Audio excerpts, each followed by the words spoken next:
సభ్యులు ఉన్నారు కదా, వాళ్ళకి నోటీసులు ఇవ్వలేదు, సస్పెన్షన్ లేవు. మీ ప్రశ్న నేను రోజు అడుగుతున్నా.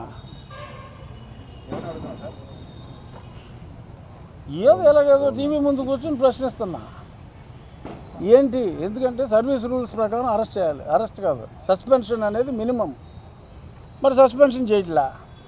మరి ఎందుకు సస్పెండ్ చేయట్లేదని చెప్పి నేను చాలా ప్రెస్ మీట్లో ఇప్పుడు మీ దగ్గర మాట్లాడినట్టే మాట్లాడా. ఎవడో ఒకటి చూడకపోతాడా, ఎవడో ఒకటి న్యాయం చేయకపోతాడా అని.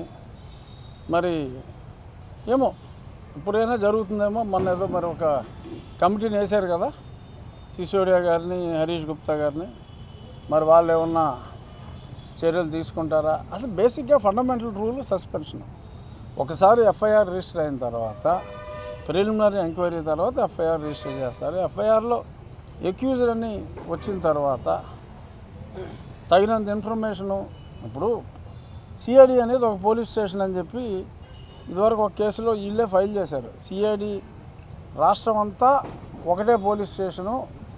సిఐడికి రకరకాల పోలీస్ స్టేషన్లు ఉండవు, స్టేట్ని ఒక పోలీస్ స్టేషన్గా పరిగణించాలన్నారు.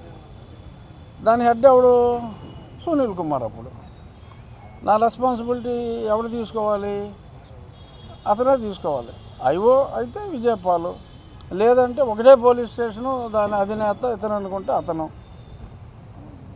ఇతనేమో మాట్లాడతలేదని పేపర్లో చూసా.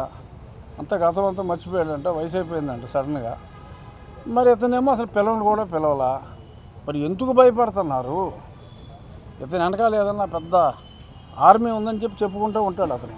మరి ఆర్మీని చూసి మరి ఆర్మీ